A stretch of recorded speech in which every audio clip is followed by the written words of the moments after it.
After we left the Salmon River Country and Gold Bug Hot Springs, we decided to swing by Mackay, Idaho and see the old ranch where my cousin Larry lived while he went to high school. The old stone house is still standing. The place is on the Big Lost River where Larry said he used to do a lot of fishing. The old stone house still stands, but it looks like it's getting in quite poor repair, and it looks as if they've replaced it with a newer house down below. We can look out over their hay fields, and whoever's has this place now has some farm equipment around the old ranch site. The old stone house has some pretty severe cracks in it. Then we look out across more of the hay fields.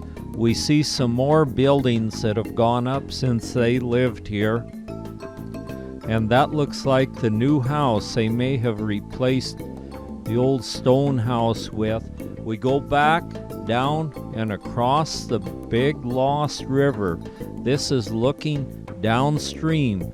This river, pretty soon it goes underground. There's a sign for sale right down on the main highway. Some eggs by Designer Chicks and a few old wagon wheels around. We take a look at the sapphires that we found. When we reach the cabin, we lay them out and take some pictures. Marge is sitting in the cabin reading a little bit of the history of the Pinedale area. Kent, a friend of ours, has made some fish sculptures. I've mounted a few fish and a few game heads. In a log cabin, you certainly need something like that. And antelope, of course. This is antelope country. They lay out in our front yard all the time. We've built a kitchen and even a springbok from Africa. A party of eastern explorers and fur trappers passed through the Valley of the Green and discovered the historic South Pass on their way back to St. Louis, Missouri. September. We've made a wall out of fish here. Fish fossils from the Fossil Lake area down by Kimmer.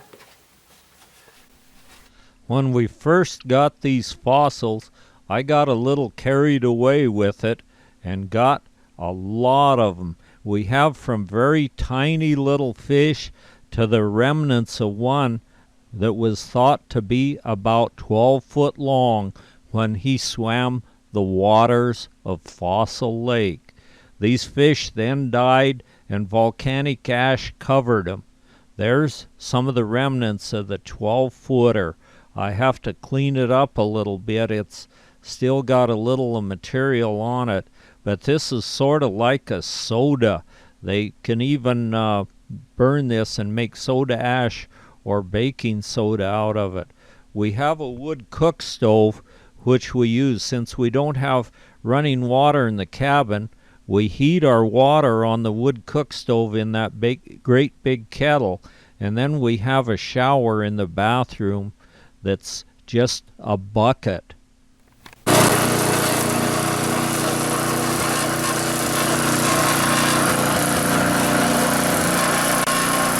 My lawn needs to be mowed, so I crank up the old lawnmower and start into it. The grass, it's been a really dry year, and it hasn't grown much this year. You can hardly tell where I've gone with the lawnmower, but still it has to be mowed to keep the danger of fire down and also to cut some of those sagebrush off that seem to want to grow. We go to see Bob, and he takes us for a ride down Horse Creek. We see some old kraals and the remnants of old cabins along Horse Creek. An old buck antelope is disappearing out through the sagebrush. The antelope numbers for some reason are down quite a bit this year, but we still were able to find a few. That looks like a pretty good buck out in the sagebrush. And then there's some does that seem like all the does seem to have two fawns. Bob takes us up kind of a rough road. We're going out top of a hill, and there's some stone things up here we need to look at and see if we can decide what they are. Smokey, Bob's little sidekick, is along. She's been feeling kind of bad lately, but doing better now. We find the first pile of rocks. Well, that looks like an Indian grave, Bob, right here. Yeah, probably is. Probably. Once a lazy. Talk to him a little. Yeah, well, he would. Probably. This must be another.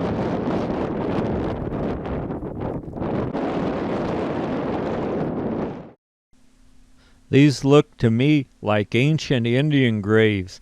They always piled rock on top of the graves because they didn't have good digging tools and could only dig a shallow grave, and then they'd pile rocks on it to keep animals from digging it up. So we see what looks to be grave after grave after grave on top this hill. We're trying to make sense of this and looking the entire area over, and there are literally dozens of these graves up here. Bob's little dog is looking it over too. This theory about these being graves is only my opinion. I don't really know. I'm sure that everyone that comes up here probably has a different opinion, but that's what we're going to call them for right now. We get in Bob's vehicle and go on. Sherry, God, I sure miss them. They were sure nice people to us. Bob takes us to another hilltop where we see more of these sort of the same thing, only this one has a long row of stones pointing toward it. And I think my opinion might be possible that that's what they call a spirit blocker. They put it around the edge of a graveyard to keep the evil spirits back, and this may be graves right at the end of it. This is only an opinion, and I really don't know. I don't know about the particular type of Indians that lived here. If it were Crow, where I was raised, it was the Crow Indians, and I would definitely consider that to be Christian burials, where the missionaries taught them to bury.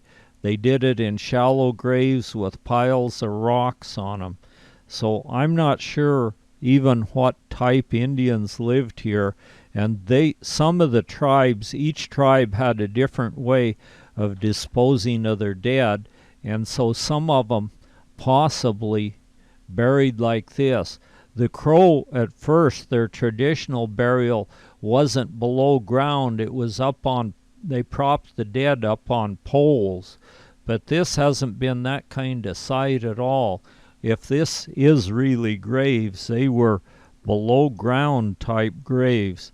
We can see a little thunderstorm starting to boil up, so we get in Bob's little Jeep and head down to the next spot.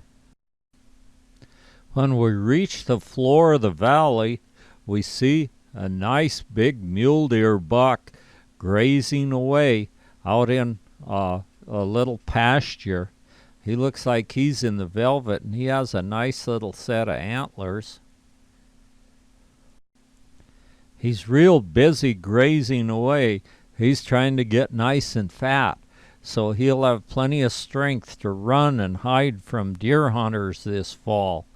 He's practicing some of his skills of staying hid right now, so he'll be in practice good by the time hunting season comes along. He's spotted us now, and he's not really certain he likes the looks of us, and his antlers look quite large just due to the velvet on them. At first, he sneaks away, practicing some of his sneaking techniques to get back in the timber, and then he can turn and look back at us. He's a sneaky little guy. With his head held high and flipping that tail, a danger signal, he's not taking any chances on us. The next day, Bob and I decide to go out by Farson to what they call the Red Desert. There's some real nice things to see out there, so we exit from the main road that goes from Farson to Rock Springs, take a ratty one-time paved road. It's probably the old road for a little ways, and then it turns in to just a regular dirt road. In spite of the hot weather and the dry conditions, there are still a few wildflowers found their way to blooming.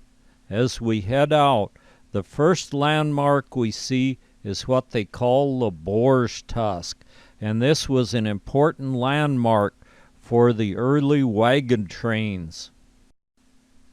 The boar's tusk is a rock formation standing right out in the middle of a big alkali flat. There's even a few more flowers in bloom. We see these things sticking up, and we go out to check them, and as near as I can tell, it's some sort of a bull thistle, and I'm not sure what kind. You don't see a lot of this kind of thistle, but they're spaced quite far apart, which they would be in the dry, right out in front of the boar's tusk. I've always wanted to go back to the Petroglyph site at White Mountain, so we drive over there, and Bob doesn't feel up to the hike to go there. It's only about a third of a mile, so I'll go alone over to the Petroglyph site. It's in an eroded sandstone mountain where all sorts of little caves and pockets have eroded. And then I see these awesome petroglyphs, which were some of them put here 5,000 years ago, and others were more recent. Some of them are humanoids, and others are animals of all different types, scratched deeply into the sandstone. Some of them are symbols, and others are actually pictures that you could actually relate to. Big bull elk were definitely one of their favorite subjects, and we see them scratched into the sandstone. Also, their buffalo and a lot of just cultural things. This animal, I'm not sure just what it is. There's a cave in which they have scratched more humanoid petroglyphs in there. They apparently use this cave for different things. And there's a little, like 2 fingerprints, and I don't know what that could mean. But it's a cute little cave, and it has this black oily stuff on the ceiling. I think that might be the oil leaching out of the sandstone. And there's some more of the humanoids, some really kind of nice humanoid petroglyphs in this cave. The whole ceiling of the cave is just littered with these. A lot of these are the symbols of the female humanoid females, and then a lot of other marks that I'm sure not too many people understand. This cave would have been a really nice place to hang out in real hot weather because it's kind of cool in there. And there's a humanoid, a female humanoid, in some sort of a ceremonial position, like she's dancing or something like that. More of the female petroglyphs on the walls of the cave. And then I walk around the exterior walls and see more petroglyphs of all sorts of different things, from teepees to humanoids to all sorts of animals carved in deeply into the sandstone. And then there's another cave where they could have hung out in really bad weather. You can go back in there and it's just as cool and nice as can be, so it would be warm in the winter and cool in the summer. And all around it there are petroglyphs carved into the stone. This is a protected area, so these petroglyphs haven't eroded and they've withstood the test of time, maybe 5,000 years.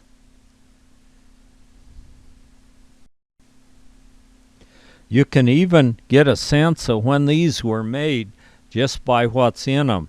When you see the horses in the petroglyph, you realize that those aren't nearly as old as some of them. And this cave has smoke on the ceiling. This is creosote from campfires. So they must have used campfires in this little cave. And there's even a horse carved in the entrance of the cave. In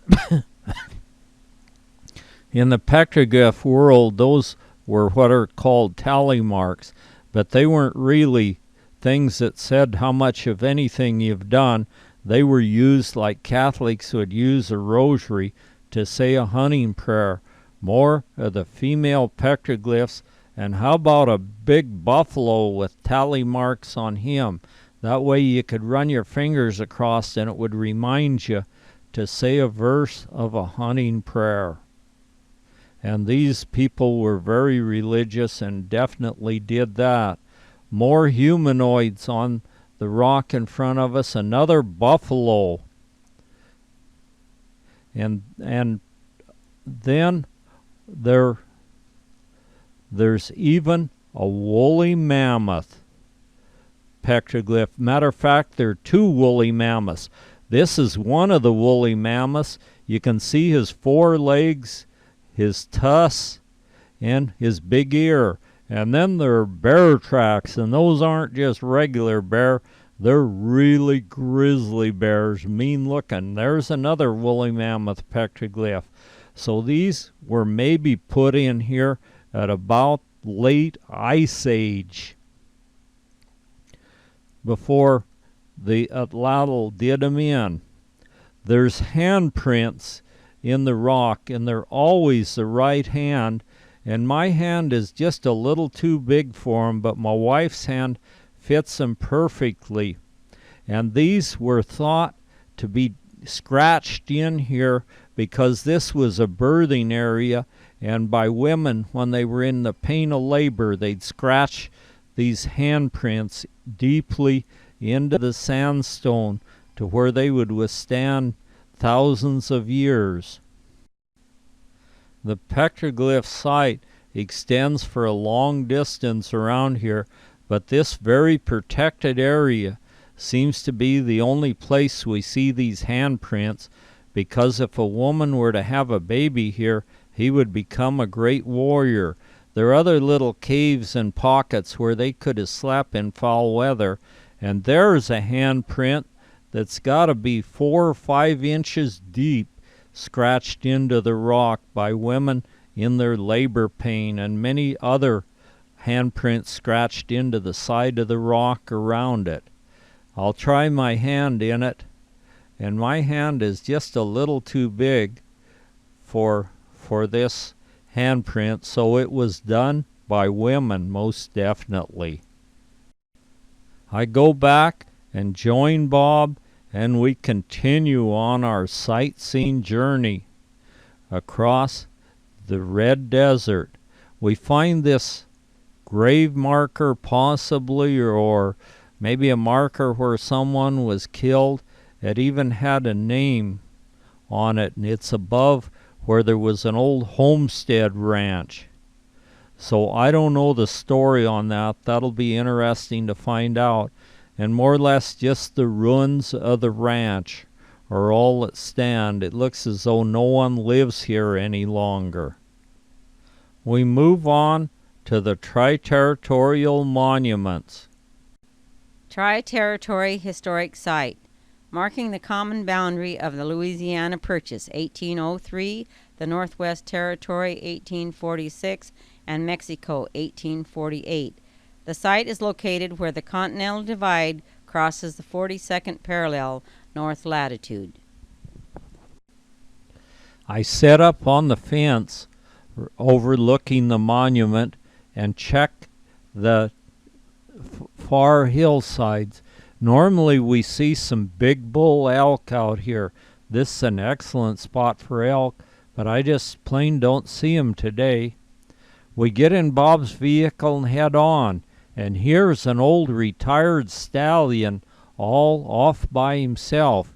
Another time when I was here, he had a partner with him, but the partner doesn't seem to be with him today for whatever reason. I don't know.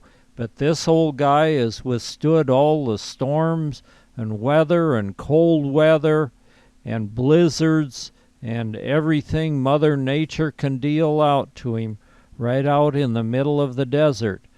We go over to Freighter's Gap, and here's a hill that's just loaded with fossils. These rocks all have snails and other kinds of fossils, all from the Great Basin. And some of these rocks are like 6 and 8 foot squares of nothing but solid snail and seashell fossils.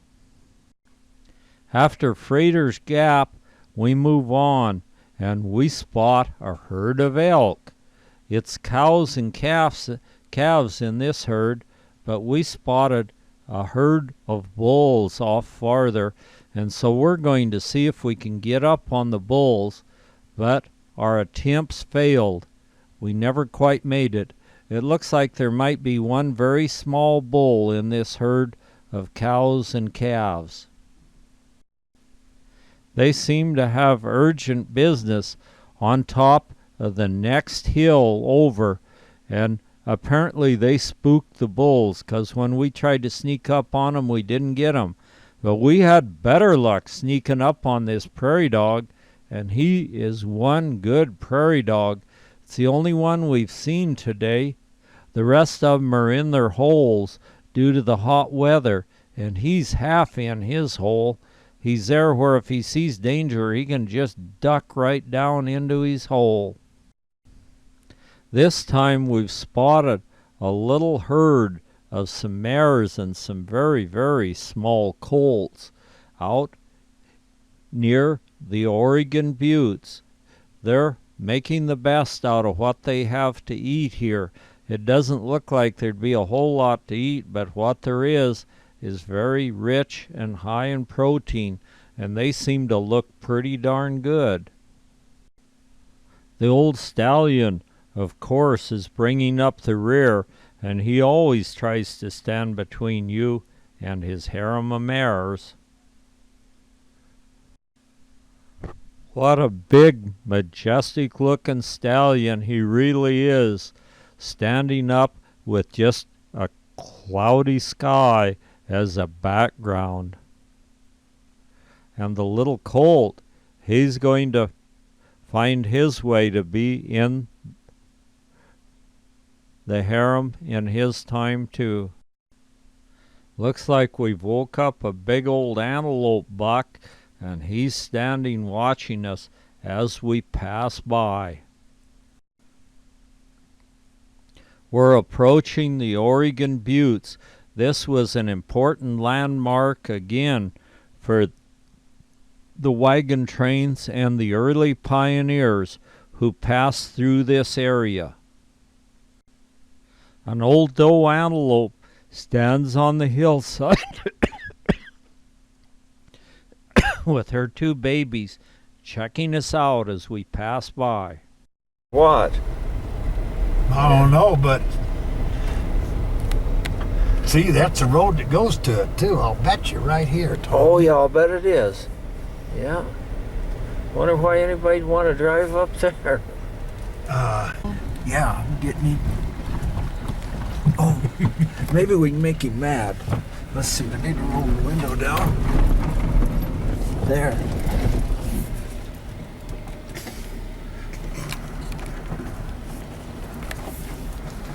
Okay, there he goes. He's taking off.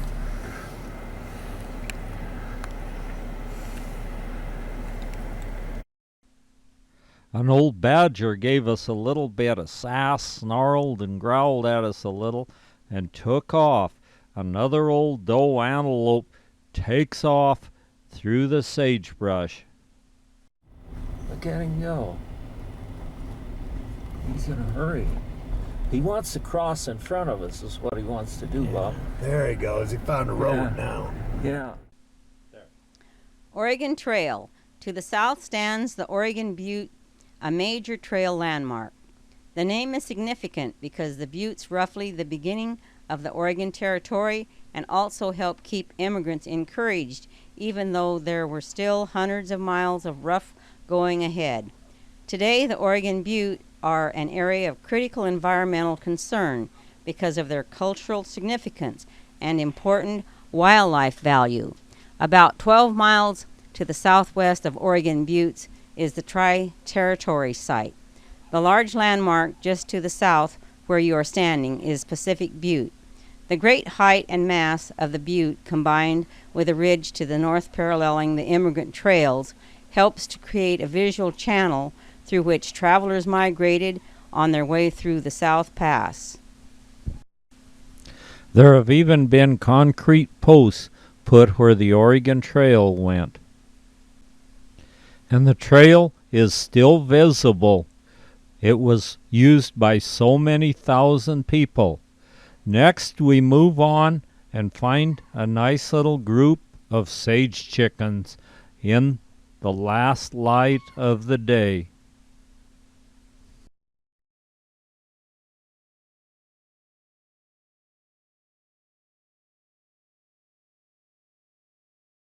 Old males, yeah.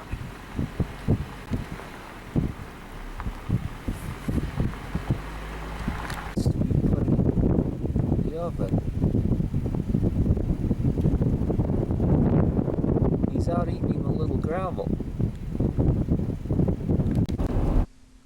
Mother Nature is putting on a fine show for us on the final leg of our journey. We've been the entire day out here, and now we're heading back, and the sage chickens are out in force, as well as the antelope. We pass by some ranches on the edge of the Wind River mountain range and pull into the cabin. This final sunset reminds us that our time is running out and we're going to have to be leaving at first light in the morning. So we're all packed up, and with some sadness, we're leaving the cabin behind till next time. We have to head home, and our little house on the windswept prairie will be just fine till the next time. We move down the little 2-tracker road to the cabin, and we're on our way home. Over Teton Pass and on our way west. The Tetons are always an impressive sight with their high mountain majesty. We have to stop in and check out some of the opal mines as we head toward home. We see some of the opals they've fixed. the opals aren't a very good bet for a stone. They're not very stable, and these have to be sandwiched. There's a piece of basalt on the back, and then a little thin slab of opal, and then a piece of glass or quartz on the top. On top of the Idaho opal. On top of the Idaho opal. And we did the same thing with the garnet here. With the I used a blue stone for the sapphire, then a red opal with the garnet. Oh, are those the Idaho? Yes, they're from the east or western part of Idaho. Yeah, we were there. Yeah, the 6-star garnets. Right. Well, Yeah. we don't have any star garnet. These are just the regular garnets from there. And what I have down here, these are also the Idaho garnet. Oh, Those are pretty. well, now they're faceted, huh? Right. Yeah. Those are Okay. pretty one. Yeah, that's pretty. Oh, yeah. Yeah, it sure Wavy does. ones. Yeah. You don't see that very often. That's quite Wow. rare. Is this pretty? Yeah. Yeah, that's very interesting. Just as far as a bracelet goes.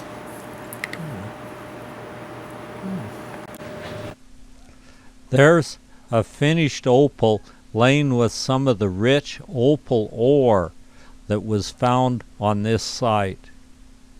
Then we went to another place, and there was a guy there that reminded us of our grandson, Lucifer. They had a place where you could go dig for your own opal for $10, but we decided not to do that. We camped once again on Lolo Pass. This is what you call Colgate Licks Campground, and so it was named after an explorer who tried to spend the winter there but died. We have a nice sunset once again, and we're going to camp and then go to Jerry Johnson Hot Springs. We cross a bridge and head on up.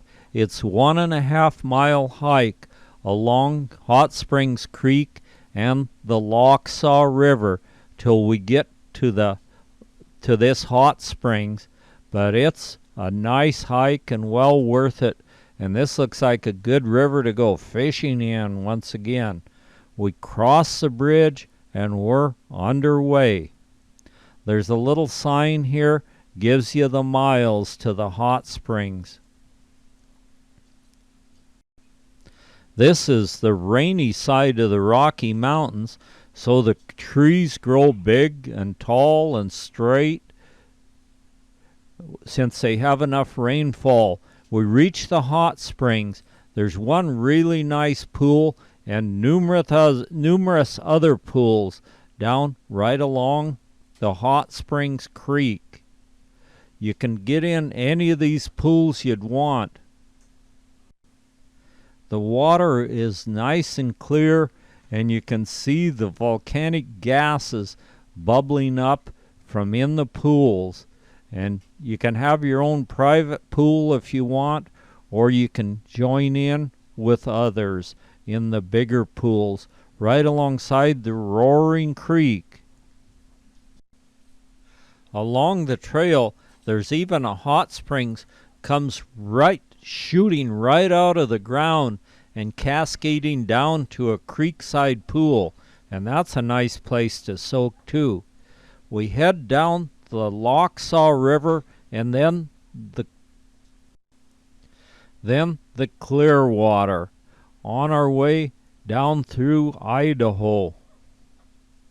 There's a little bit of fog hanging over the Clearwater River as we move on down. A thick fog is hanging over the Clearwater River as we're heading down toward home.